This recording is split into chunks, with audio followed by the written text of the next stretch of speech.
Hello friends, welcome to my channel. இன்றைக்கி பார்த்திங்கன்னா அரிசி மாவு வச்சு சூப்பரான ஒரு ஈவினிங் ஸ்நாக்ஸ் தான் பார்க்க போகிறோம். இதை நம்ம ஸ்டோர் பண்ணி கூட சாப்பிட்லாம், ரொம்பவே சூப்பராக இருக்கும்.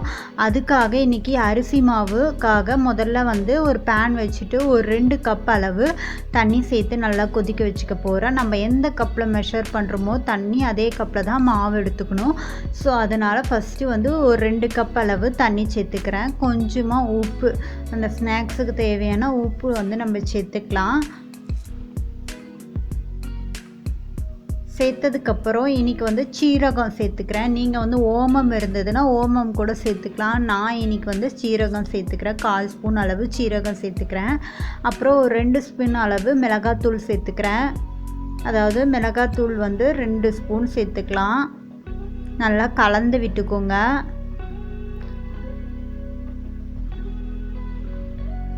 ஸோ நல்லா கொதிக்க ஆரம்பிச்சிடுச்சு. இப்போ நான் இன்றைக்கி எள்ளு சேர்த்துக்க போகிறேன். கருப்பு எள்ளு இல்லை வெள்ளை எள்ளு எது வேணால் சேர்த்துக்கலாம். இன்றைக்கி நான் கருப்பு எள்ளு ஒரு 1/2 ஸ்பூன் அளவு சேர்த்துருக்கேன். சேர்த்துட்டு இதை மாதிரி நல்லா கலந்து விட்டுக்கலாம். இப்போது நம்ம எந்த கப்பில் தண்ணி எடுத்தோமோ அதே கப்பில் 1/2 கப் அளவு அரிசி மாவு சேர்த்துக்கலாம். அதாவது 2 கப் தண்ணிக்கு 1/2 கப் அளவு அரிசி மாவு சேர்த்து நல்லா மிதமான தீ வச்சு கலந்து விட்டுக்கலாம். ஸோ நான் கலக்கிற மாதிரி நல்லா கலந்துக்குங்க. ஃபைனலாக நான் இதை மாதிரி கொஞ்சம் சப்பாத்தி மாவு மாதிரி நல்லா பிசைஞ்சு எடுத்துக்கிட்டேன். இப்போ இதில் கொஞ்சம் கொஞ்சமாக சின்ன சின்னதாக கட் பண்ண கருவேப்பிலை சேர்த்து நல்லா கலந்து விட்டுக்கலாம். ஸோ நமக்கு ஸ்நாக்ஸுக்கு மாவு ரெடி ஆகிடுச்சு. இதை மாதிரி நல்லா பிசைஞ்சு எடுத்தாச்சு. ஒரு தட்டில் கொஞ்சமாக எண்ணெய் தடவி வச்சுருக்கேன். அதில் இன்றைக்கி சின்ன சின்னதாக பால் மாதிரி உருட்டிட்டு இதை மாதிரி தட்டிக்க போகிறேன். இப்போ தெரிஞ்சிருக்கும், இன்றைக்கி தட்டை முறுக்கு தான் செஞ்சு காட்டியிருக்கேன். ரொம்பவே சூப்பராக இருக்கும். நம்ம நிறைய சாப்பிட்ருப்போம். அதை இன்றைக்கி வீட்டிலே ஒரு 13 மினிட்ஸ்க்குள்ளே நம்ம செஞ்சிடலாம். ரொம்பவே சூப்பராக இருக்கும்.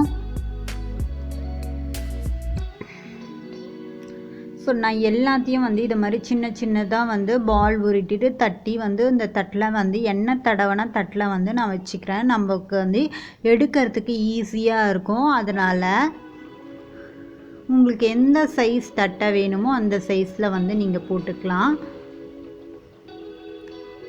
ஸோ நான் எல்லாத்தையும் இதை மாதிரி போட்டுக்கிறேன்.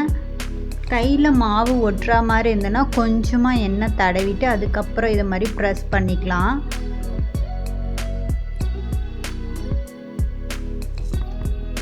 ஸோ இது மாதிரி நம்ம தட்டி எல்லாத்தையும் ரெடி பண்ணி வச்சதுக்கப்புறம் ஒரு கடாயில் எண்ணெய் ஊற்றி நல்லா காய வச்சுருக்கிறேன். அதாவது பொரிக்கிறதுக்கு டீப் ஃப்ரைக்கு தேவையான ஆயில் ஊற்றி காய வச்சுருக்கேன். ஸோ எண்ணெய் நல்லா காஞ்சதுக்கப்புறம் நம்ம ஒரு தட்டையாக எடுத்து நம்ம இது கூட சேர்த்து ஸ்லோ ஃப்ளேமில் வச்சு நம்ம பொரித்து எடுத்துக்கலாம். நம்ம இதை டீ டைம் ஸ்நாக்ஸாக ரொம்பவே குயிக்காக செஞ்சதுலாம். ஸோ கண்டிப்பாக ட்ரை பண்ணி பாருங்கள். ஸோ வீட்டில் இருக்கக்கூடிய இன்க்ரீடியன்ஸ் வச்சு இன்றைக்கி சூப்பரான ஒரு ஈவினிங் ஸ்நாக்ஸ் தான் இது.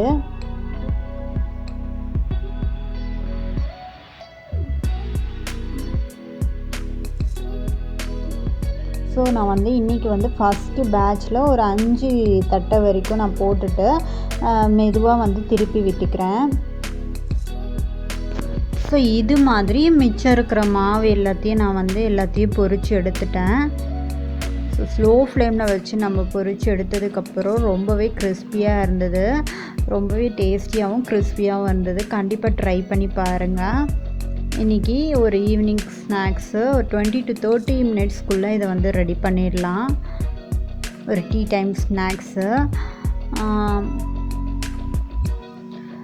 ஸோ இந்த வீடியோ பிடிச்சிருந்ததுன்னா இந்த வீடியோக்கு ஒரு லைக் பண்ணுங்கள்.